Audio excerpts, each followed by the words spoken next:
Bueno, muy buenos días para todos a este su espacio institucional de Conéctate con las Américas. El día de hoy nos acompañan estudiantes de nuestra institución, egresados, también nos acompañan médicos de otras facultades y personal en salud en general. Tenemos la fortuna de contar con un excelente ponente, el doctor Víctor Hugo Mendoza Brochero. Él es cirujano general de la Universidad Libre de Barranquilla, actualmente laborando en el Hospital San Jorge de Pereira y la Clínica San Rafael. Él es miembro activo de la Sociedad Colombiana de Cirugía y Federación Latinoamericana de Cirugía. Esta mañana nos va a un poquito introducir en el tema del abordaje del paciente con abdomen agudo en el contexto de una atención en salud. Bienvenido a este espacio. A partir de este momento tiene uso de la palabra. Bueno, muchas gracias. Muy buenos días. Como lo mencionamos, mi nombre es Víctor Hugo Mendoza, soy cirujano general, egresado de la Universidad Libre, trabajo para el Hospital San Jorge y la Clínica San Rafael aquí en Pereira. Hoy vamos a hablar del abdomen agudo y del enfoque que debemos tener para un adecuado manejo del paciente que nos ingrese al servicio de urgencias con un dolor abdominal. El término de abdomen agudo será para aquel paciente que ingrese con un dolor abdominal, ya sea de inicio súbito o de inicio progresivo, y del cual no tengamos un diagnóstico muy claro. El primer escenario al que nosotros nos vamos a ver enfrentados en el servicio de urgencias es a en donde el dolor abdominal va a ser una de las principales causas o motivo de consulta en los servicios de urgencias, lo que nos obligará a plantearnos preguntas tales como cuál será el diagnóstico del paciente, qué tiene el paciente, qué exámenes le puedo pedir, qué manejo le voy a dar, cómo voy a enfocar al paciente con el dolor abdominal, a quién puedo solicitar interconsultas. Por lo general, estos pacientes terminan siempre con unos diagnósticos, los llamados CIE-10, en donde se abusa y se utiliza mucho el código R100. Y como podemos ver, no es más que un síntoma en el cual se aborda mucho y se dice poco sobre el diagnóstico verdadero del paciente. El abdomen agudo lo comparamos como con una caja de Pandora. Tenemos muchos síntomas, muchos signos y muchos diagnósticos. Y tenemos que ser muy juiciosos para, entre todas estas diagnósticos que tengamos, llegar al definitivo y dar un tratamiento adecuado al paciente. Entonces, como abdomen agudo, definimos también qué son los síntomas y signos del dolor y sensibilidad que va a demostrar el paciente. Será un cuadro clínico que va a requerir de un estudio inmediato al momento de llegada del paciente con el fin de que podamos iniciar el tratamiento más adecuado. Y al tener un diagnóstico podamos decidir si amerita o no una intervención quirúrgica o tratamiento médico.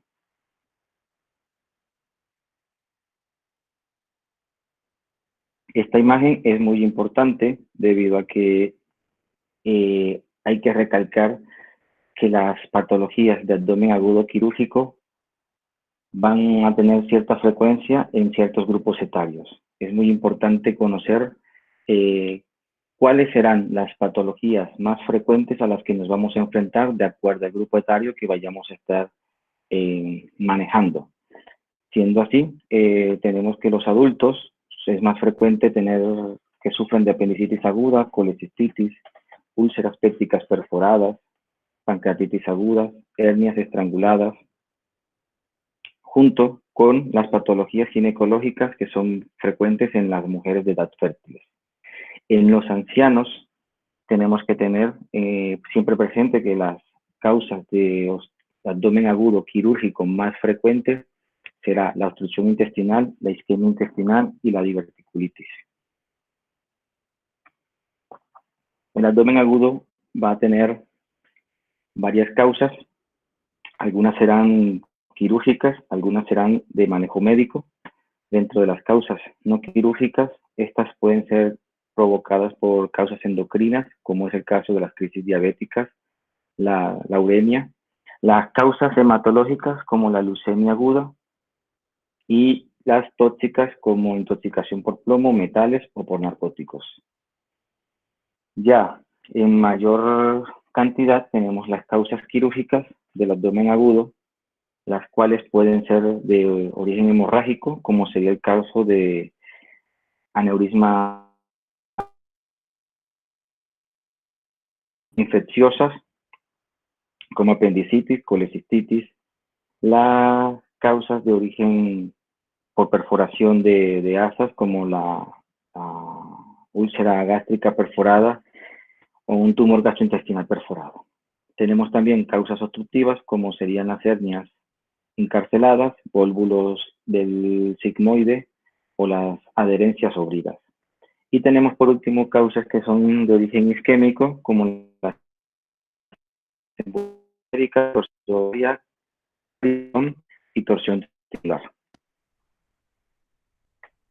El dolor como principal síntoma que va a estar presente en el abdomen agudo nos va incluso a dificultar un poquito el diagnóstico principal. No nos las va a colocar tan fácil, porque podrá presentarse como un dolor visceral, un dolor parietal o un dolor referido. Y esto va a ser dependiendo de la vía eferente, la vía aferente que estimule el proceso inflamatorio del órgano que se vea afectado. Siendo así, inicialmente podríamos tener un dolor visceral. Este se va a caracterizar por ser un dolor vago, muy difuso, y va a depender mucho del origen embriológico de la estructura u órgano que esté afectado. ¿Cómo sería entonces que las estructuras que vayan desde la boca hasta el duodeno nos van a manifestar dolores a nivel del epigastrio? Los dolores que se provoquen desde el duodeno hasta el colon transverso los van a referir los pacientes como en el mesogastrio, y aquellos dolores que vayan desde el colon transverso hasta el recto, incluyendo el órgano reproductor de la mujer, serán referidos en el hipogastrio. Este será un dolor visceral.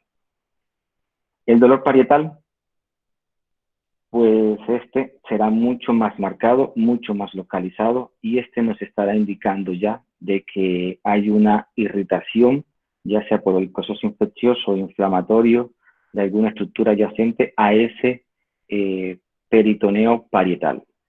Aquí se incluyen la peritonitis aguda, que es ya cuando tenemos una irritación de todo el peritoneo parietal. Y por último tenemos el dolor referido, y este es uno de los más complicaditos, ya que se va a percibir el dolor en una zona alejada de la fuente, y es mucho más frecuente cuando el inicio del dolor o es muy fuerte o es muy bajo. Aquí es muy importante que tengamos en cuenta la ley de Stock-Adam. Esta, en pocas palabras, nos dice que el músculo estriado, es decir, el de la pared abdominal, estando en contacto con la serosa inflamada de aquel órgano o estructura que esté sufriendo un proceso patológico, este músculo se va a contracturar. Esto es lo que nos va a dar a nosotros el tono o la contractura de la pared abdominal. La defensa, lo que nos conocemos como defensa muscular. El enfoque del abdomen agudo, una vez que el paciente ingrese refiriendo dolor abdominal, este debe tener una evaluación inmediata. Debemos realizarle una excelente anamnesis y un minucioso examen físico, y basado en los diagnósticos que logremos discernir en el paciente, es que vamos a solicitar los laboratorios y las imágenes más adecuadas, con la finalidad de confirmar y descartar los diagnósticos y así conocer el estado general del paciente, las condiciones en las que se encuentra. Es muy importante la anamnesis, ya que en esta realmente debemos ser investigadores, preguntar muy minucioso, escuchar muy bien al paciente, ser muy detallista a la hora de tomar nuestras nuestros apuntes, ser muy ordenados. Aquí en la anamnesis vamos a utilizar preguntas que nos den una respuesta abierta. Deberemos evitar preguntas del tipo que nos den respuesta del tipo sí o no. Preguntaremos mucho sobre el dolor y los síntomas asociados. Y más presentes que guarden alguna relación con la sintomatología que esté mostrando el paciente en estos momentos. Al momento de la anamnesis y el paciente nos esté refiriendo o nos esté señalando el sitio del dolor, es muy importante también notar cómo hace estas señalizaciones. Él lo puede hacer con la mano abierta, girándola en forma de círculo, y esto va a ser muy sugestivo de que estamos frente a un dolor visceral aún. Y cuando ya lo localiza y marca un punto exacto en su pared abdominal, ya estaremos frente a un dolor mucho más localizado, que vendría siendo un dolor parietal. Así que tenerlo en cuenta. El dolor nos va a venirse a presentar con varias características. Entre estas tenemos su inicio o su intensidad de inicio. Este puede presentarse de manera brusca, aguda, y es muy sugestivo de patologías que sean de tipo embólico o de perforación de asas. Y también en aquellas en donde se vean involucrados los cálculos, como el cólico biliar y el cólico renal. Estos van a tener un inicio, como dije, brusco y muy agudo. Tendremos también el dolor abdominal, que se presentará de manera lenta y progresivamente irá acentuándose, irá marcando mucha mayor intensidad. Este es más típico de los procesos inflamatorios y de los procesos infecciosos, como la colecistitis aguda y la obstrucción. A ambos tipos de dolores habrá que tenerlos muy en cuenta y vigilar muy bien el estado del paciente, observándose si se presenta o no un deterioro progresivo del paciente, ya que este podría hacernos pensar que es más de una patología que requiera de una intervención quirúrgica. Tenemos también como característica del dolor la localización, ya lo habíamos mencionado antes, es algo muy parecido, en donde la afectación de órganos sólidos nos dará inicialmente un dolor generalizado y posteriormente un dolor muy específico en el cuadrante de su localización. El intestino delgado, que hace parte del intestino medio, pues nos dará un dolor periumbilical y también de características muy difusas. Y terminando tenemos el intestino grueso, por ejemplo, que nos va a dar un dolor en el hipogastro, que ya esto lo habíamos mencionado. Bueno, en cuanto a la irradiación, será algo así como jugar un poco a dónde está la causa principal del dolor. La irradiación o un dolor irradiado es un poco difícil de determinar, y este puede presentarse días o semanas antes de demostrar en sí su verdadera causa o de presentar síntomas en la cavidad abdominal. Un ejemplo de esto, tenemos los dolores del diafragma, los dolores del hígado o de la vía biliar. Muchas veces son irradiados y localizados a nivel del hombro derecho o interescapulares. Los dolores de cálculos renales también se podrán localizar o serán irradiados hacia la región del testículo, de la región inguinal y de la pierna ipsilateral. No menos importante, tenemos que preguntar mucho sobre los síntomas asociados. Si el paciente, su dolor abdominal lo viene acompañado de náuseas, de anorexia, de emesis. Y este punto es importante porque es muy frecuente y hay que tenerlo en cuenta que si los vómitos se presentan antes o primero que el dolor abdominal, es muy probable que estemos frente a un abdomen agudo de origen médico. Si primero se presenta el dolor y después sucede los vómitos, lo más probable es que estas patologías sean de tipo quirúrgico. Tendremos que preguntar sobre el síntoma del estreñimiento, lo cual nos orientará a pensar sobre procesos neoplásicos, sobre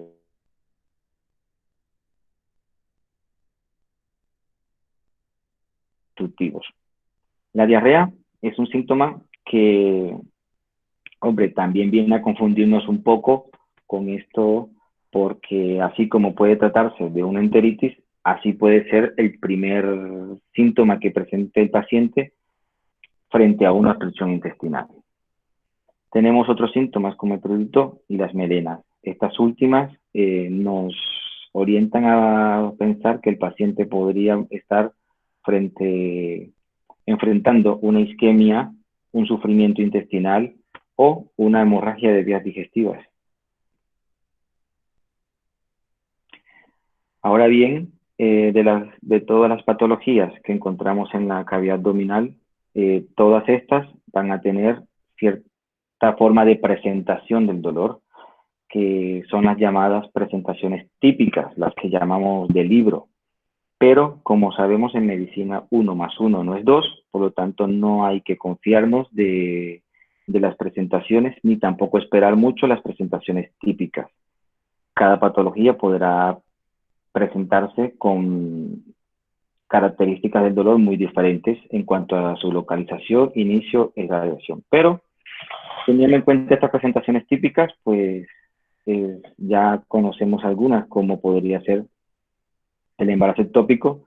Sabemos que al provocarse una ruptura del embarazo, pues tendremos derrame de sangre a la cavidad abdominal. Esto nos provoca un inicio súbito, muy brusco, de inicio en el hipogastrio, la pelvis, que va a estar muy bien localizado, diría yo, inicialmente.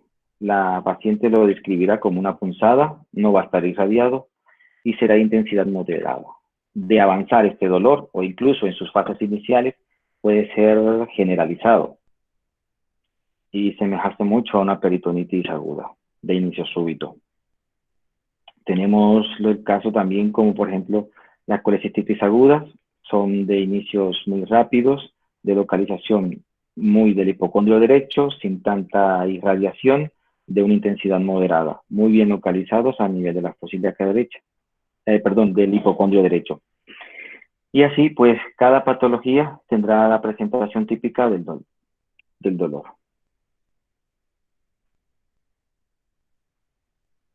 Segundo paso, en la búsqueda de la causa del dolor abdominal, será el examen físico. Pero aquí me atrevo a decir que a veces es muy mal realizado en base a de que ya nos estamos confiando mucho de las imágenes. Bueno, el examen físico tendremos que hacer una buena inspección, una auscultación, percusión y palpación. En la inspección nos vamos a dar cuenta de los cambios posturales del paciente, de la posición que adopta el paciente, de si presenta o no dificultades para la marcha, de fijarnos en si hay presencia de hernias, si hay presencia de cirugías anteriores con las cicatrices, así como también veremos los contornos del abdomen, si este se encuentra muy distendido, si este se encuentra excavado o si hay resaltos o presencia de elevaciones anormales en el abdomen, que sugieren la presencia de masas o de megalias. A la auscultación, recordemos que los ruidos peristálticos van de 3 a 5 ruidos por minuto. Estos pueden estar aumentados en el caso de la enteritis, en el caso de cuadros iniciales de obstrucción intestinal y en los casos de isquemia.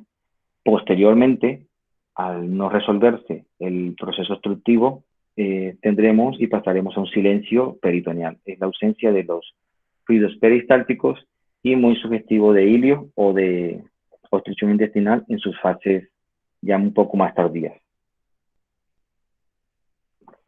En cuanto a percusión, pues debemos saber que gran parte del abdomen, exceptuando el hipocondrio derecho, va a ser timpánico. Y el hipocondrio derecho va a ser a la percusión mate, que es lo que conocemos como matidez hepática. Ahora, si percutimos el hipocondrio derecho y encontramos timpanismo,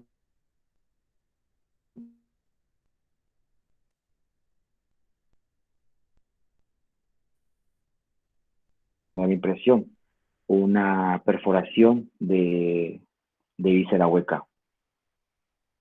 Y si donde debe haber timpanismo encontramos matidez, pues sospecharemos de algo sólido en esa zona, como podrían ser las masas o incluso la presencia de ascitis o de líquido. Y la palpación es de los pasos más importantes que tendremos que tener en cuenta al realizar el examen físico. Esta deberemos realizarla con movimientos muy suaves y precisos para no despertar una defensa muscular en el paciente, así como no generarle mucho dolor y que éste posteriormente no colabore con el resto del examen físico. Lo iniciaremos en una zona alejada del sitio del dolor y que vamos a buscar con la palpación. Lo más importante aquí es buscar la localización del punto de máximo dolor. Es decir, vamos a buscar qué cuadrante en específico es el que tiene el punto de máximo dolor. Vamos a buscar así, a determinar así, la intensidad de este dolor, y algo muy importante será el tono muscular, a veces no tan percibido al examen físico y que por lo general se adquiere con la práctica. Y es importante porque ante una contractura o una defensa muscular involuntaria, es en dicho cuadrante en donde vamos a localizar más el problema. Una forma de diferenciar una contractura voluntaria de una involuntaria será distrayendo al paciente o haciendo presión en la zona suavemente, pedir al paciente que inspire. Y si estamos frente a una contractura voluntaria, habrá relajación de la pared abdominal, contrario a una contracción que continúa cuando estamos con una defensa muscular involuntaria. Continuamos con el tacto rectal y la exploración pélvica, dos exámenes que a mi modo de ver son muy importantes, pero que realmente en las salas de urgencias se está olvidando realizarlos. Son muy importantes, ya que con el tacto rectal podemos buscar si el paciente presenta como causa de su dolor abdominal una impactación fecal, un tumor. Vamos a localizar el dolor si está en el lado derecho, si está en el lado izquierdo, así como también la exploración pélvica y los exámenes ginecológicos en las mujeres, en donde tenemos que buscar si hay dolor a la palpación a la movilización del útero, si hay dolor también del anexo derecho o del anexo izquierdo. Vamos a ver las características del flujo. Y en sí lo que buscamos el tacto rectal o la exploración pélvica es despertar el dolor y localizarlo.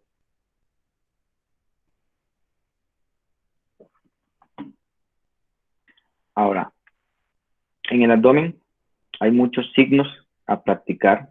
La gran mayoría lo que buscan es exacerbar el dolor de algún órgano en particular para así tener un diagnóstico mucho más orientado.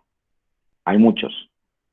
El conocido por todos es el signo de Bloomberg, que será una sensibilidad de rebote pasajera en la pared abdominal, que si lo realizamos en la fosa ilíaca derecha será muy sugestivo de apendicitis aguda. Tenemos el signo de Chandelier, que será un dolor extremo en el abdomen inferior y la pelvis cuando hagamos el tacto vaginal y movilicemos el cuello del útero, muy sugestivo de enfermedad inflamatoria pélvica. Tenemos también el signo de Murphy, que será el dolor en el hipocondrio derecho, muy sugestivo de colicitis aguda, y así cada signo buscará despertar el dolor del órgano para así confirmar o sospechar o acercarse un poco al diagnóstico o la anomalía del paciente.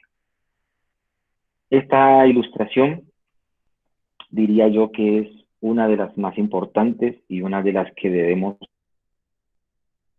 recordar de ahora en adelante y la que todo médico debería tener siempre presente, ya que después de realizar una buena anamnesis y un excelente examen físico, un minucioso examen físico, donde ya conozcamos las características del dolor, cómo comenzó, cómo evolucionó, y así igual tengamos la localización del cuadrante, podremos determinar qué estructuras u órganos se localizan en ese cuadrante y en base a los síntomas y a los datos que recogimos podríamos ya ir sospechando qué patologías son específicas de esa zona.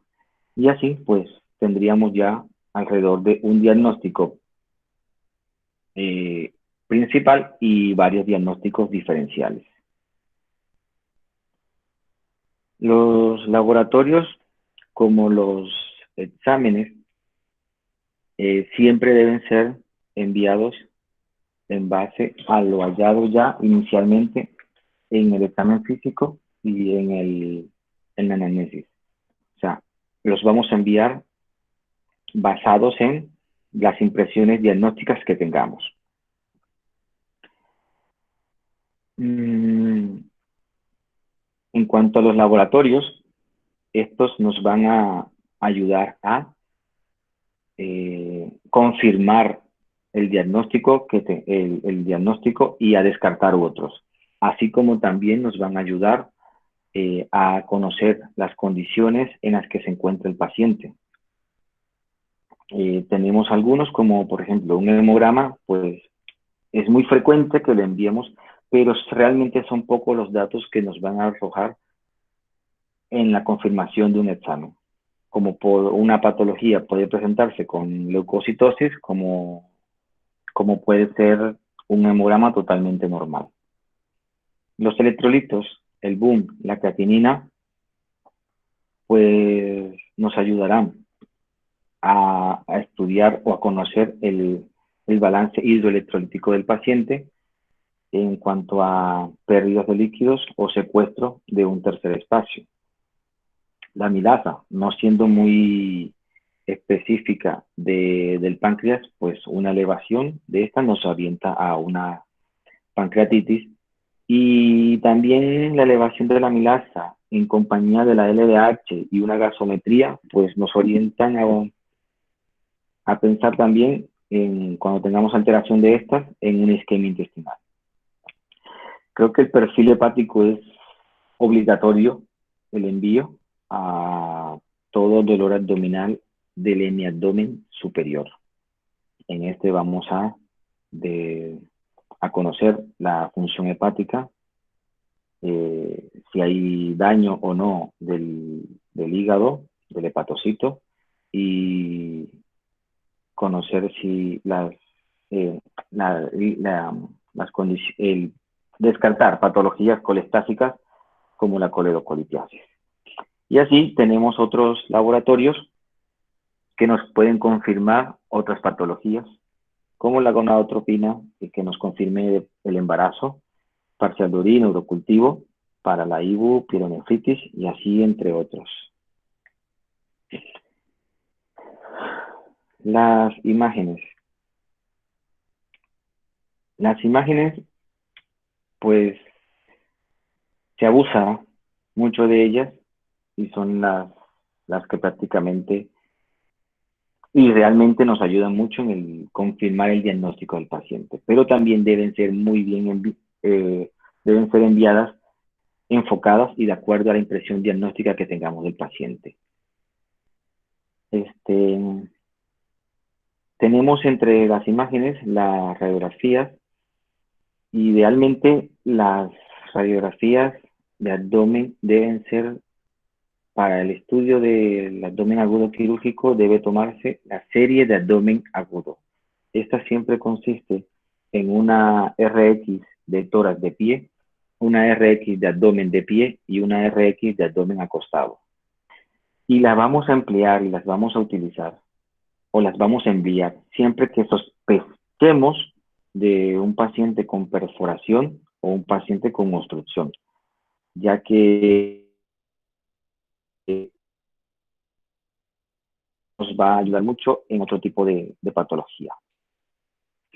La ecografía, muy enviada, muy solicitada, pero la ecografía actualmente está tomando gran importancia o es definitivamente obligatorio mandarla cuando sospechemos de aneurismas de aortas, de patologías biliares o de embarazo.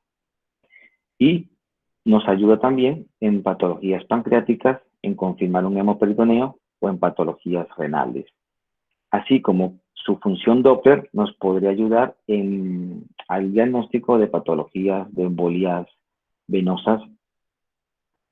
Ahora, la ecografía tiene varias limitaciones actualmente, y es que es operador dependiente, no está disponible las 24 horas en nuestros centros de salud, y las imágenes que tengamos de una ecografía no son muy familiares para los médicos generales, para nosotros en sí. Bueno, continuamos con la TAC, pues la tomografía viene y revoluciona el diagnóstico del abdomen agudo. Es casi que, ojo, mandatoria para el estudio del abdomen agudo en pacientes mayores de 70 años. Recordemos que una de las limitaciones para tener un diagnóstico adecuado es niños y ancianos debido a su umbral del dolor, el cual puede estar muy disminuido. Entonces, mandatorio una TAC para el estudio del abdomen agudo en pacientes mayores de 70 años, así como también se está justificando mucho el envío de la tomografía para el estudio de dolor o abdomen agudo del hemiabdomen inferior, incluyendo el apéndice agudo, la apendicitis aguda, para la confirmación de aquellos casos de dolor en fosa ilíaca derecha en donde el cuadro sea bizarro y no muy claro de apendicitis y necesitemos diferenciarlo de las patologías ginecológicas o de otras patologías intestinales.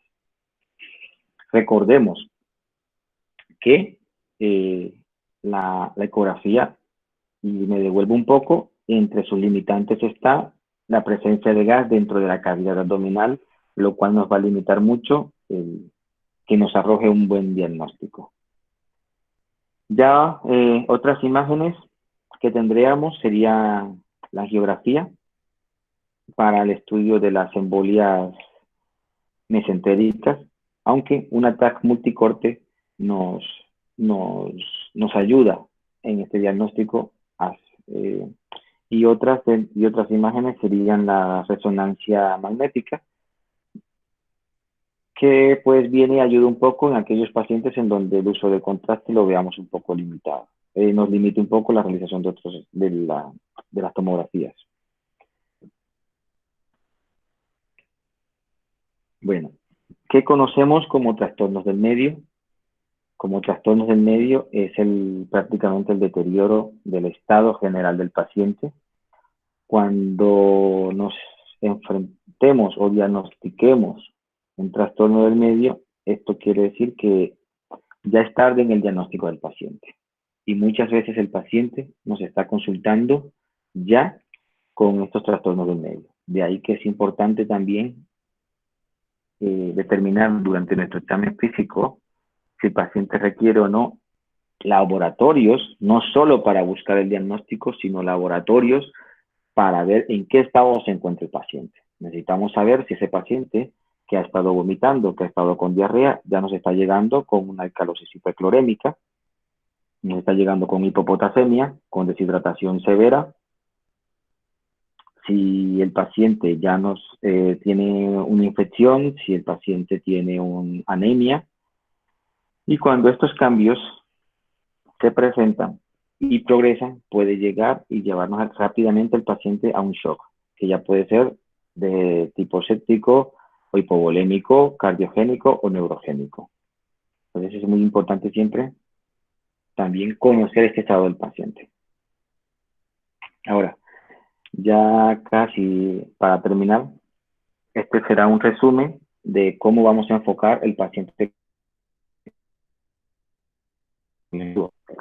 Cuando tengamos nuestro paciente con dolor abdominal, del cual no conozcamos su causa y ya lo enfoquemos como abdomen agudo, pues nada, anamnesis, examen físico minucioso, y mi primera sugerencia aquí es atrévase en su análisis escribir su impresión diagnóstica y al menos 2 a 3 diagnósticos diferenciales. Colóquelos entre signos de interrogación, entre 1, entre 2. Ya actualmente recomendamos de que el apéndice definitivamente no tenga 2 signos de interrogación. Pero siempre atrévanse a colocar una impresión diagnóstica y un diagnóstico diferencial. No abusar tanto de los códigos que mencionamos al principio, los RCIAM. En base a esos diagnósticos es que usted va a trabajar, es que usted va a solicitar los laboratorios y va a solicitar las imágenes. Ahora, hago una parte y digo que muchas patologías y muchos pacientes nos van a llegar en épocas tempranas de dolor, las cuales pueden ser de origen visceral, nos van a confundir mucho y debemos siempre observar al paciente. Uno de los pasos importantes para dar con un diagnóstico será la observación del paciente. Yo a mis alumnos les recomiendo mucho que ante un dolor abdominal que si usted no sabe qué tiene, de que el paciente, por ejemplo, salió y está regresando con un dolor abdominal, ese paciente no se va de nuestro centro de salud, no se volverá a ir. Este es un paciente que puede quedar en observación, así como puede quedar hospitalizado. ¿Por qué? Porque en esa zona oscura, en ese periodo de evolución del dolor abdominal, pues fácilmente al final de esta observación y volviéndolo a reinterrogar y volviéndolo a revalorar, ya podremos encontrar otros signos que nos enfoquen o nos orienten un poquito más o nos lleven un poquito más hacia ese diagnóstico. Entonces, tener muy claro esa observación. Mientras yo observo ese paciente, mientras a mí me llega ese paciente, yo debo empezar un tratamiento que va a consistir en la hidratación. Será un paciente con niveles de estrés, debo evitarle sus úlceras, por lo tanto hay que también dar una protección gástrica. Y si tenemos un paciente ya que estamos sospechando una sepsis, tendríamos que iniciar un antibiótico empírico, así como conocer las condiciones de estabilidad hemodinámica del paciente, lo cual nos hará pensar en patologías mucho más agudas, mucho más severas y que necesiten ya de una valoración inmediata por cirugía. En cuanto a este manejo, retomo, es muy discutido el uso de la analgesia. Pues no voy a decir que anteriormente, porque todavía se ve que la analgesia, pues no está muy recomendada para el abdomen agudo porque camufla el dolor.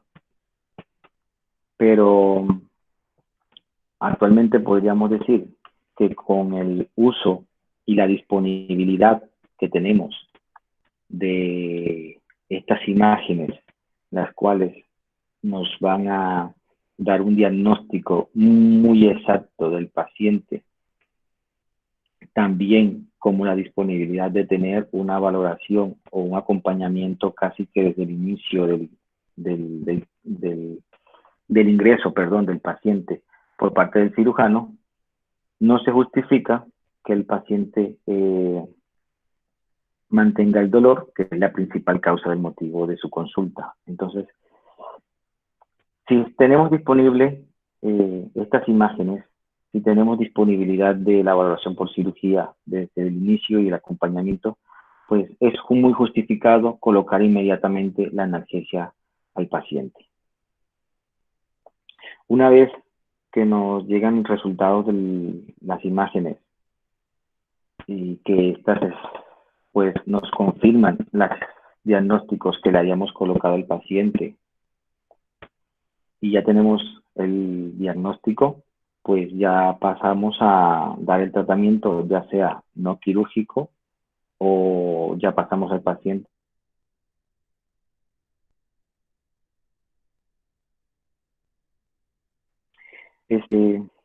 Aquí recalco y recomiendo también la retroalimentación. Retroalimentación nos va a ayudar a tener una experiencia, a acumular experiencia. Entonces usted siempre pregunte, busque qué pasó con su paciente, qué diagnóstico al final le dieron, qué intervención quirúrgica le dieron. Y usted sea autocrítico y compare el diagnóstico final con sus diagnósticos iniciales.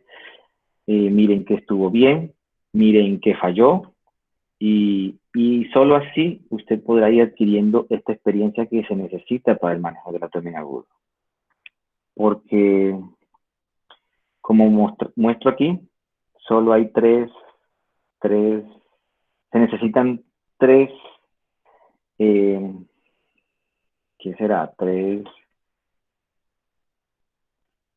Necesitamos de la observación del paciente en el momento del ingreso. Necesitamos de una experiencia que vayamos acumulando con el tiempo y, como dijimos anteriormente, conocer muy bien las causas más frecuentes de abdomen agudo quirúrgico según la edad del paciente. Entonces, con estas tres es como nos vamos a enfrentar mucho mejor a un abdomen agudo. Bueno, y por último, pues voy a presentarles aquí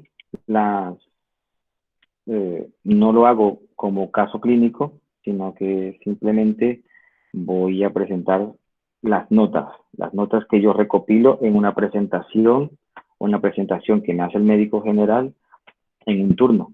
Tendré aquí varios pacientes. Para comenzar, teníamos una paciente femenina, es lo que me comentan, paciente femenina de 26 años, ingresó por un dolor abdominal de un día de evolución que inició en el epigastrio, difuso, mal localizado, posteriormente se irradia y se localiza en la fosa ilíaca derecha, con náuseas sin otros síntomas. La paciente lleva con nosotros un día de estancia hospitalaria. La reinterrogo y ella me refiere que al momento de este examen físico, que al momento de revisarla, ella dice que el dolor ha mejorado y está negando síntomas, es decir, ya no tiene dolor, ya no tiene náuseas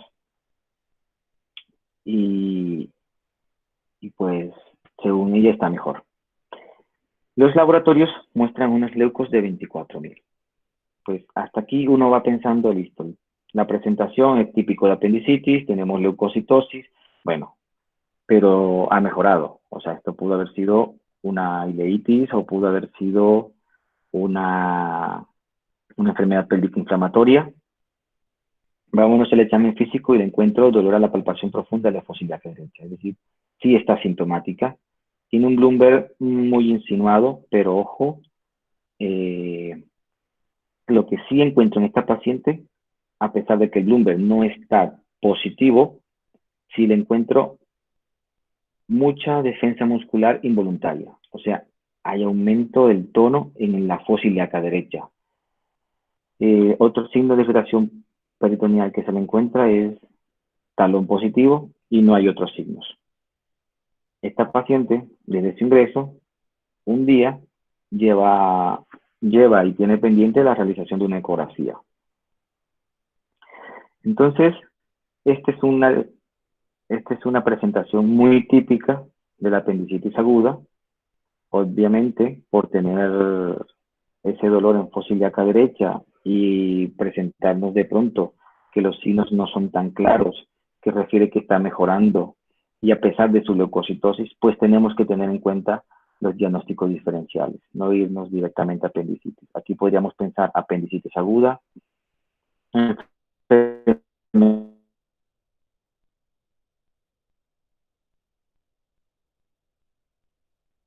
ileitis, inflamación del ilion distal. Al término de la conducta de esta paciente, la ecografía, para que vean ustedes, no fue concluyente. Ya nos refería a algo así como de líquido libre en la cavidad, en el fondo del saco, lo que desorienta aún más. Y al final sugiere realización de una tomografía. Pero bueno, ante el cuadro clínico y la evolución de la paciente, decidimos realizar apendicectomía, la cual encontramos en fase 1. La segunda es una paciente femenina de 35 años de edad que refería dolor interescapular de 4 días de evolución. O sea, inició con un dolor en las escápulas de 4 días. Posteriormente, a los 2 días, presenta dolor abdominal que localiza en el hipocondrio derecho, que fue aumentando de intensidad, no mejoró con la automedicación, motivo por el cual consulta. Entonces, ya es una paciente que viene automedicándose hace 4 días por un dolor en el hombro. Ingresa y al verla ya lleva un día de estancia hospitalaria.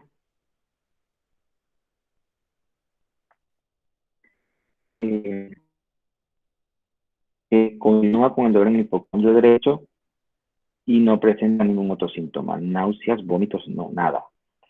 La reviso y encuentro una paciente hemodinámicamente estable, con dolor a la palpación en el hipocondrio derecho. Hay un signo de Murphy positivo, no hay masas ni megalias. Esta es otra presentación típica de un cuadro de colecistitis aguda, aunque mis diagnósticos diferenciales pueden ser colecistitis aguda, un cólico biliar que requeriría de tratamiento médico, se puede pensar en una duodenitis porque estamos hablando del hipocondrio derecho. Un absceso hepático, así que ante el examen físico vemos que no es una paciente que tiene un cuadro urgente. Por lo tanto, nos podemos dar a continuar la observación, a continuar el estudio y nos da chance de esperar el resultado de una ecografía que nos confirme el diagnóstico y así proceder a dar el tratamiento definitivo. Y entonces, de momento podríamos incluso empezar el tratamiento médico con los analgésicos para mejorar el dolor de la paciente. El tercer caso, me presentan un paciente de 1 semana de dolor abdominal, de distensión, vómitos, y hace 2 días presenta deposiciones diarreicas, motivo por el cual consulta. Ya este es un paciente que lo veo cuando ya tiene 2 días de estancia hospitalaria. Él, al preguntarle cómo se siente, me refiere que tiene un dolor abdominal difuso, o sea, le duele el abdomen, mal localizado, manifiesta que está distendido, pero comenta que se le quitó la diarrea y que en el día anterior ha comido, no ha vomitado y tolera la vía oral. Esto, en comparación con el inicio, nos muestra a nosotros que podríamos estar hablando de una mejoría del paciente y que podría tratarse simplemente de una gastroenteritis o una diarrea. Se valora y le encuentro que está con mucosa seca, taquicárdico, el abdomen está distendido, está timpánico, doloroso, a pesar de que no hay irritación peritoneal, no hay rebote positivo, no hay masas, no hay megalias, el tacto rectal normal y pues tenía una zona nasogástrica en donde observo un drenaje gástrico. Leucos ligeramente, pues, dentro de lo normal se podría decir, con una neutrofilia. Ojo, aquí piden una ecografía, la cual dice no concluyente. Ya lo habíamos mencionado. Si está distendido, si sospechas de que tiene distensión de asas, va a tener mucho aire, esta ecografía no te va a servir absolutamente para nada.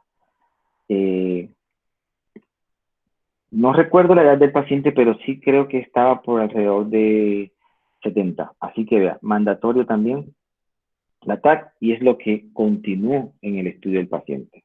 Ante la ecografía negativa, una TAC. Y fíjese que tampoco tenemos la serie de abdomen agudo, la cual nos podría dar luces sobre si realmente estamos ante una obstrucción intestinal. Entonces, comparando o viendo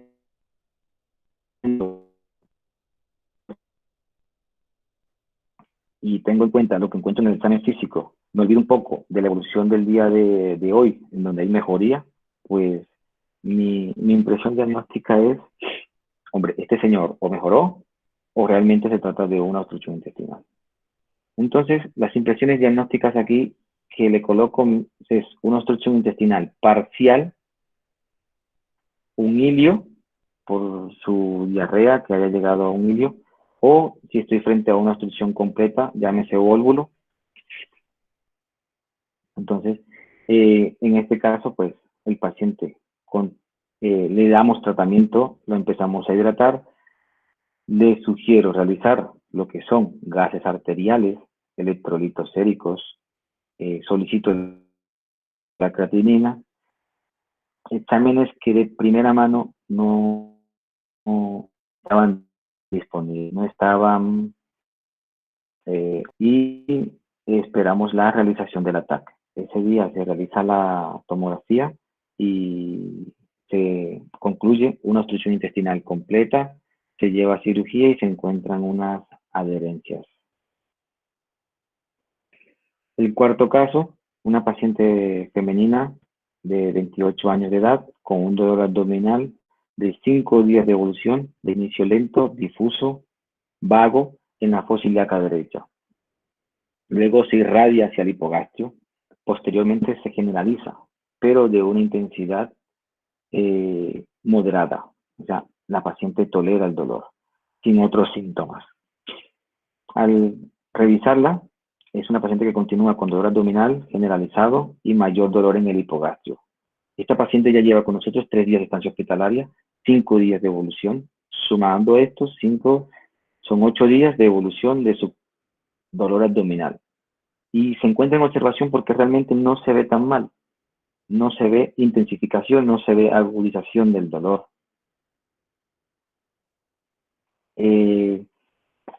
Viendo el inicio, podríamos hasta pensar, mira, fosa ilíaca derecha, puede ser una apendicitis, ya podría estar emplastronada, y ella pues me hacen una ecografía, la cual me reportan y dicen, mire, la ecografía reportó líquido en fondo de saco.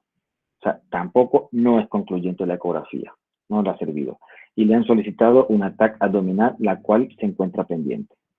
Al momento del examen físico, hay un dolor difuso, hay una defensa involuntaria del abdomen inferior y hay mayor dolor en el abdomen inferior.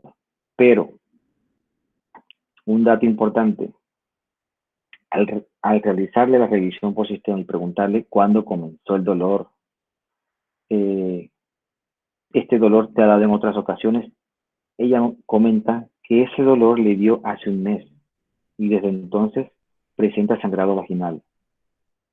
Es decir, hace un mes, todos los días ha estado sangrando. ¿Continúas con el sangrado? La paciente me dice, sí, continúo con el sangrado. Busco y pregunto cuál es el cuadro hemático inicial, me responden 11.3 y el de control de hoy, un cuadro hemático de 9.1. Yo digo, esta paciente está sangrando, esta paciente tiene un sangrado de hace un mes, dame la prueba de embarazo, no la tiene. Yo digo, hombre, esta paciente lo que puede tener es un embarazo ectópico y pues solicito la prueba de gravidez, la cual llega primero que la tomografía, nos dice que es positiva y esta es una paciente que derivamos al servicio de ginecología. Bueno, con eso concluimos la charla del abdomen agudo, el enfoque del paciente con dolor abdominal y pasemos a preguntas. Doctor Mendoza, Agradecemos por esta magnífica charla y por ilustrarnos con sus casos clínicos. Qué mejor manera de iniciar una mañana que con un evento académico. A partir de este momento, damos paso a la generación de preguntas o de dudas por parte de nuestros participantes. Los invitamos a realizar uso del micrófono o a dejar sus dudas en nuestro chat interno. Vamos a dar un minuto, doctor, si le parece, para la generación de dudas en el chat interno. Y ya iniciamos. Ok.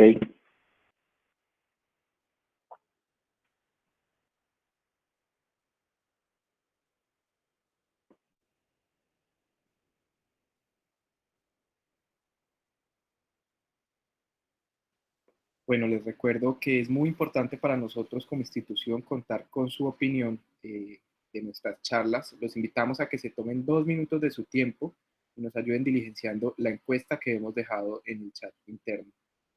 Eh, Contamos con una excelente participación. El día de hoy llegamos a casi 100 asistentes. Iniciamos con Laura Garzón. La doctora Laura Garzón pregunta: el manejo anestésico en los pacientes que llegan a urgencias varía según su patología y cuáles son los más usados. Yo creo que ella se refiere a analgésico. Analgésicos. Analgésicos, debe ser Ya analgésicos. nos corrige. El manejo analgésico en los pacientes. Pues sí, mira, sí, en cuanto al manejo analgésico, ya mencionamos de que no se justifica mantener al paciente con dolor abdominal, ¿no? Y que va ayudándonos en las imágenes, que nos pueden dar un diagnóstico certero y el acompañamiento de cirugía general. Desde el ingreso del paciente, pues podríamos dar inicialmente el manejo analgésico al paciente. Ahora, los analgésicos, pues vamos a suministrar dependiendo de qué patología esté sospechando, ¿vale? Ahora, el más frecuente es iniciar con una buscapina compuesta, pero te digo yo, si tú estás frente a un cuadro de ILI, de obstrucción intestinal, hombre, no coloques yosina. La yosina te va a generar más parálisis del intestino. Por lo tanto, solo utiliza la dipirona. Si estás sospechando de un cólico biliar, de una colecistitis aguda, puedes ayudarte de dipirón, de la buscapina compuesta, pero te puedes ayudar mucho del diclofenaco. El diclofenaco es un medicamento que va a llegar mucho mejor a la vía biliar más que, más que la buscapina compuesta o la dipirona. Si estamos frente a una enfermedad diverticular y le colocamos dipirona, tramadol, no nos ayuda un poco,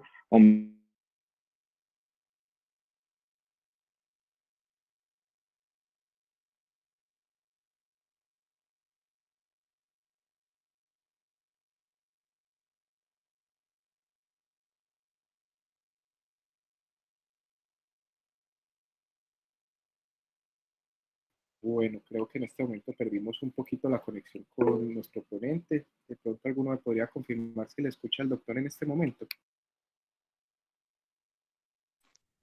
No, señor, no lo escuchamos. Bueno, vamos a dar un momentico, que muy seguramente él ya va a restablecer su conexión y ya continuamos con la ronda de preguntas.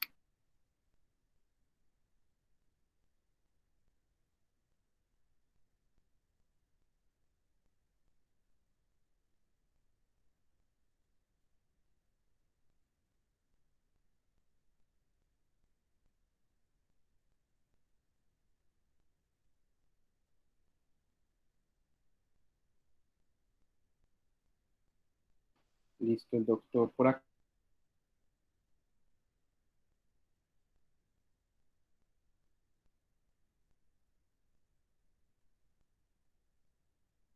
Bueno, por acá el doctor Mendoza nos está confirmando que perdió la conexión un instante. Ya se está nuevamente reconectando con nosotros, así que agradecemos que nos esperen un minutico.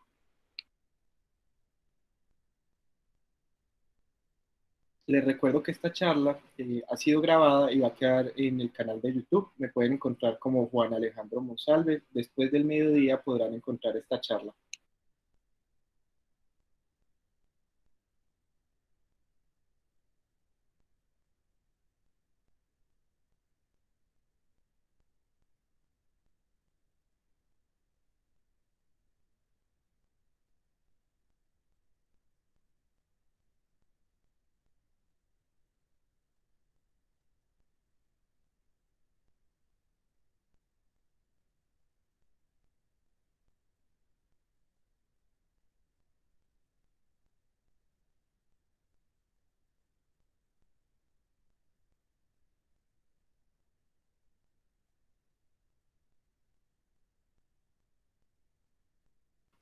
Ya nuevamente el doctor Mendoza se está conectando con nosotros, nos pide que le demos un momento. Gracias por su espera.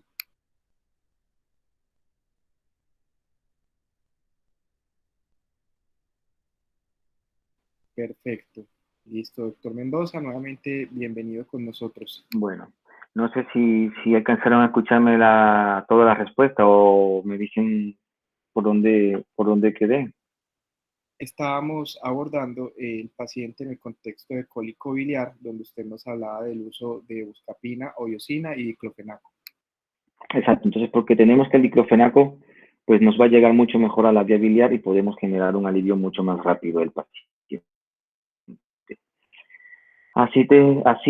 También tenemos, por ejemplo, la inflamación por enfermedad diverticular, en una diverticulitis, ante la falla de los analgésicos, como podría ser la dipirona, la buscapina compuesta, el tramador, eh, muchos han utilizado una dosis única de corticoides para ayudar a la desinflamación de esa zona. Ojo, dosis única no es volver el tratamiento en horario. También tenemos que, si sospechamos una pancreatitis, hombre, inicialmente no le coloques los opioides porque te van a causar espasmo de la ampolla de váter, aumentándote el dolor y pues, te podrían ocasionar un deterioro en cuanto a la evolución de la pancreatitis. Entonces, también los analgésicos siempre enfocarlos de acuerdo a la patología. Perfecto, doctor. Tenemos una pregunta por parte del doctor Cristian Giraldo, complementando el tema de analgesia, y pregunta, doctor, algunos compañeros médicos refieren que a los pacientes con abdomen agudo quirúrgico se les podría poner meperidina, ya que esta no oculta los síntomas. ¿Hay evidencia de esto? Sí, al igual que tenemos el uso de la morfina al inicio y la meperidina. Pero como te decía al inicio, o sea, vas a enviar una imagen, esta te va a dar un diagnóstico, vas a estar acompañado de la especialidad o si estás en un primer nivel ya empiezas a pensar en remitirlo, colócate una analgesia que sí realmente te ayude, ¿vale? Ahora, también tenemos centros de salud en donde la meperidina, por crear su adicción, entre comillas, pues prácticamente ha sido retirada de los stands de medicamentos. Ahora, si te encuentras en un primer nivel, hombre, yo creo que sí es muy buena opción la dosis de la meperidina, ya que esta sí no te puedes remitir al paciente y llegar con síntomas y signos un poco más claros, ¿ok? Perfecto, doctor. Muchas gracias. Bueno, vamos a seguir esperando a más preguntas. Vamos a dar un minutico más, si no damos por finalizada esta excelente ponencia de su parte. Ok.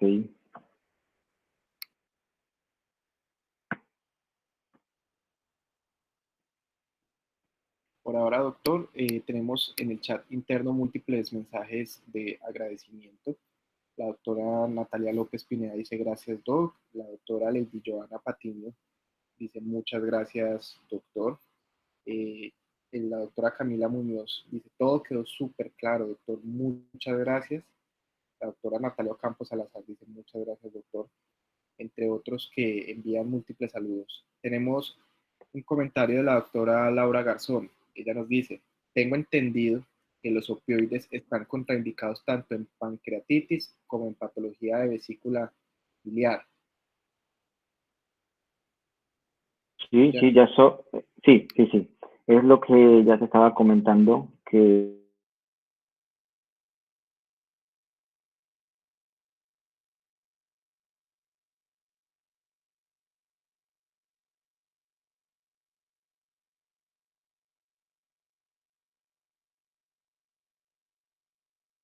bueno, aparentemente volvimos a perder la conexión con nuestro ponente. ¿Alguien me confirma si en este momento le está escuchando al doctor? No, señor. Listo. Vamos a dar 30 segundos para restablecer la conexión. Pues si no damos ya por finalizada la charla del día de hoy. De igual manera, les recuerdo que todo este material lo cargaremos a nuestro canal de YouTube y que para nosotros es muy importante contar de su valoración en nuestra encuesta de satisfacción, la cual encontrarán en el chat.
Listo, ya está con nosotros nuevamente nuestro ponente, el doctor Mendoza. Entonces, Doctor, sí, estábamos aclarando el uso de opioides en pancreatitis y vesícula biliar. Hasta ese punto llegamos. ok, bueno. Sí, es totalmente cierto de que en cuanto a pancreatitis y sospechas de coledocolitiasis y patología biliar, el uso de opioides está un poco contraindicado por el efecto que causa sobre la musculatura de la ampolla de Batter, causando en sí una estenosis y cierre de la ampolla, lo cual podría aumentar el dolor de la pancreatitis y exacerbar la patología como tal. También, al término de esta respuesta, también estaba nuevamente recordando y siendo muy enfático en, en los pasos con el abdomen agudo, en la observación. Vuelvo y recalco, observen al paciente. No es un paciente que llegue con dolor abdominal, le pusieron una ampolla y pueda darse de salida. Recordemos también, hay dolores idiopáticos, dolores abdominales que no vamos a encontrar una causa, que van a mejorar. Y estos sí pueden ser manejados ambulatoriamente, pero son pacientes que fueron observados, fueron hospitalizados. Entonces, enfáticos en observar al paciente. Recalco nuevamente, paciente que está reconsultando, paciente del cual no tenemos un diagnóstico muy claro y sigue con dolor abdominal, no se va a ese paciente. No lo saquen del hospital, no lo vuelvan. Borren todos los diagnósticos que tenga, vuelvan a ser muy juiciosos, vuelvan a dar una buena anamnesis, vuelvan a hacer un minucioso examen físico y aquí sí a tomar notas y hacer una excelente historia clínica, ¿no? Porque esos pacientes por lo general van a tener un cuadro muy oscuro, muy enmascarado y pueden terminar en condiciones fatales en donde solamente una buena historia clínica, ¿cuál fue la pregunta? Una buena historia clínica nos va a ayudar al momento de definir este paciente. Sean autocríticos, solo la experiencia que van a obtener a partir de los momentos en que empiecen a revisar pacientes con abdomen agudo será lo que les va a ayudar a discernir más adelante y a ser capaces de ser más claros al momento de hacer el diagnóstico del abdomen agudo. Entonces, acumulen esa experiencia. Recordemos que no siempre todos los dolores abdominales van a ser de presentación típica, como decimos, de libro. Y importante también, como recalcamos anteriormente, las causas más frecuentes, ¿ya? Según el grupo etario. Teníamos una pregunta. Perfecto, sí, doctor. Tenemos una pregunta de la doctora Natalia López Pineda. Es una pregunta que básicamente son unas de las conclusiones que usted está entregando, pero ella nuevamente nos recalca cuáles son los criterios para enviar al paciente a cirugía con abdomen agudo. Mira, inicialmente, al momento del ingreso de la evaluación inicial, te puedes dar cuenta de ciertas patologías de inicio súbito, de inicio brusco, que fácilmente el examen físico te puede dar cuenta. Puedes tener una úlcera péptica perforada, un dolor súbito, intenso, localizado en epigastrio, que es generalizado, que hay un deterioro muy rápido del paciente, que encuentras un timpanismo, que en la zona del hígado, te encuentras una placa con neumoperitoneo. Es un paciente que inmediatamente va para cirugía. ¿Sí? Pacientes ancianos en donde tengas, por ejemplo, inestabilidad hemodinámica y que todavía el paciente se encuentre en condiciones de que puedan ser rescatables, tú sospechas en un aneurisma de aorta, son pacientes que van inmediatamente para cirugía, dependiendo ese inicialmente, ¿no? Y a cirugía, pues, irá todo paciente que tenga el diagnóstico confirmado, ya sea por la historia clínica o actualmente lo hacemos una confirmación por imágenes de una patología quirúrgica. Entre estas podemos tener el de, por ejemplo, la obstrucción intestinales. Una vez tengamos el diagnóstico claro, pues pasamos a cirugía. Pero en sí, llevar al paciente es una vez confirmemos el diagnóstico y lo tengamos muy claro, ¿vale? En sí es eso. Doctor, muchas gracias por esa conclusión. Bueno, por ahora no se generan más preguntas internas. Ya estamos alcanzando los 30 minutos de foro de preguntas. Vamos a dar un minutico más para la última generación de preguntas o si no, damos por concluida esta maravillosa intervención. Mientras tanto, nuevamente, Ok. para nosotros es muy importante contar con su opinión en Conéctate con las Américas, saber qué ponencias quieren ustedes a futuro, qué tal les pareció la charla, la ponencia. Es muy importante para nosotros estar en constante mejora. Bueno, doctor, por ahora no se han generado más preguntas adicionales.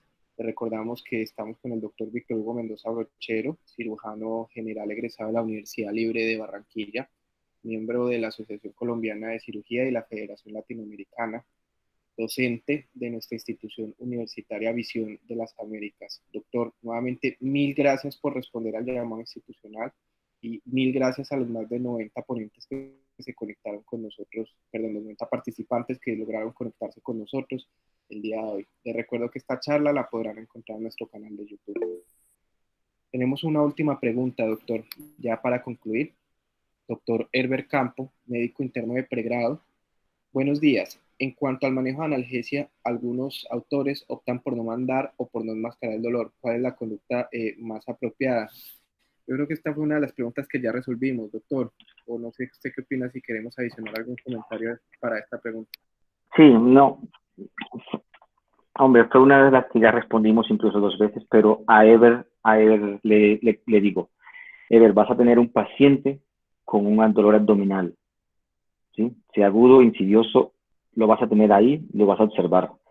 Pero vas a tener un paciente que te va a estar recalcando, en ocasiones te va a estar gritando, en ocasiones te va a estar, como decimos, teniendo un show, montándote un show por dolor abdominal.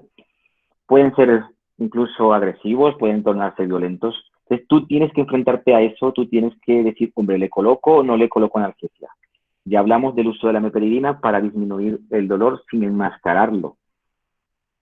Pero como te digo, y repito, si estás o tienes disponibilidad de imágenes que te van a ayudar a confirmar ese diagnóstico que tú tienes, o si tienes la posibilidad de que desde el inicio o desde el ingreso del paciente tengas una valoración por cirugía general, puedes colocar la analgesia. Entonces, anteriormente nos basábamos en que, listo, no le coloco analgesia ni sano y lo valore. Hombre, pues no. Actualmente, pues podremos decir, si yo tengo esta impresión diagnóstica y le voy a mandar una tomografía y esta me va a confirmar, pues cuando tenga el diagnóstico de la tomografía, yo veo si se le da el tratamiento quirúrgico o le doy tratamiento médico, pero mientras yo a mi paciente le voy a colocar el dolor, ¿vale? Que se enoje de pronto o que sí, que yo remito a un paciente y pues en segundo nivel me van a decir o en tercer nivel me van a decir, mira, ¿por qué le colocaron analgésico si ahora el paciente está normal, si al paciente no le duele nada? Pues nada, no será culpa tuya. Pues a nosotros nos tocará volver a revalorar al paciente. La anamnesis, si tú le hiciste bien, pues será la misma que la que tendremos nosotros. O sea, la anamnesis no va a cambiar. La valoración de signos, si el paciente, su patología es quirúrgica, su patología continúa su evolución, pues este paciente, por mucha analgesia que le pongas, no va a mejorar, va a presentar un deterioro. Por lo tanto, hombre, cirujano que recibe un paciente, pues todos tenemos que empezar de cero cuando recibimos un paciente de otra institución. Nueva anamnesis, nuevo examen físico, nuevas pruebas, nuevos exámenes, y con los exámenes, pues, vamos a confirmar un diagnóstico que tú tenías inicialmente, que nosotros colocamos en nuestra valoración, y no justifica que tengamos un paciente sin analgesia, ¿vale? Entonces, coloquémosla y bajo estas condiciones, ¿no? Que sepamos que vamos a tener pronto un diagnóstico por imágenes o la valoración de cirugía. Esto es igual como que con la vía oral, ¿sí? A veces abusamos también del nada bioral, nada bioral, nada bioral, y son 1, 2, 3 días, 4 días de nada bioral, causando deshidratación, inestabilidad hemodinámica y alteración del electrolito del paciente. Si tú ves que un paciente no te va a llevar, no tiene una patología quirúrgica, o no va a ser intervenido, o no necesita algún procedimiento, hombre, junto con su analgesia, iníciale la vía oral. Creo que, Juan, tenemos otra pregunta y no sé si ha sido claro con Ever. Sí, doctor, creo que sí. Y pues sí, también invitamos al doctor Herbert Campo, que también nos siga en YouTube para que visualice todas las conclusiones de esta charla. La doctora Laura Alejandra Quiroga Espinosa nos hace una pregunta también muy a modo de comentario. Si tengo una paciente femenina con un dolor en fosa ilíaca derecha en un primer nivel de atención, ¿es mejor siempre remitir para realización de ecografía?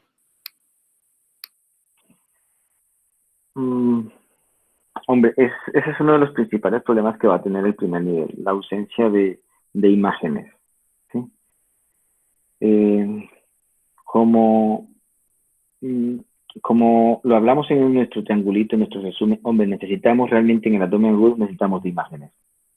Necesitamos confirmar nuestro diagnóstico, porque será una paciente que tendrás con dolor en fosa ilíaca derecha, y digamos que a Laura se le presente el cuadro atípico de no tengo leucocitosis, mejoré durante la evolución, el dolor todavía continúa se irradia, por ejemplo, el hipogastrio.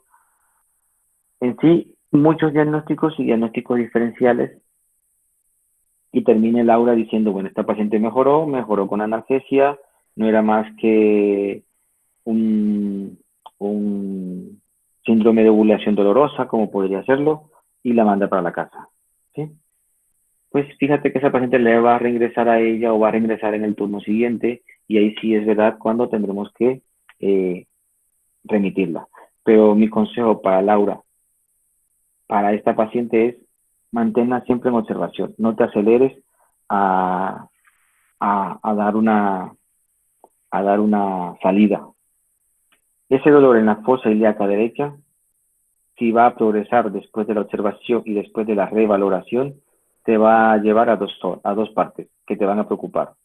O tiene una EPI, o tiene un quiste de ovario, o tiene la apendicitis aguda. De la que más te preocupa la apendicitis aguda. Y si tú observas una apendicitis aguda durante 6, 8 horas, te vas a dar cuenta que todo ha cambiado tomas una conducta como de remitirla. ¿Vale?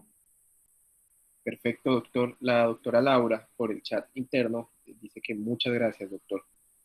Doctor, pues no siendo más, hemos terminado la ronda de preguntas, nos han generado más preguntas adicionales.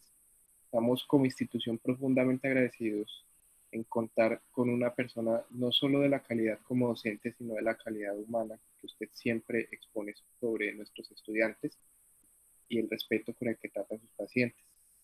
Doctor, muchas gracias por regalarnos 1 hora y media de su tiempo el día de hoy. Le deseamos la mayor de las suertes Bueno, en estos tiempos de pandemia y le extendemos nuestros más cordiales saludos desde la Facultad de Medicina. Un buen día para todos y recuerden que nos estaremos encontrando a lo largo del día de hoy con más charlas, doctor. bueno, Juan, muchas gracias a ti por la invitación. Y, hombre, por aquí siempre a la orden para lo que necesites. Muchas Claro gracias. que sí, muchas gracias y un feliz día para todos. Hasta luego. Hasta luego.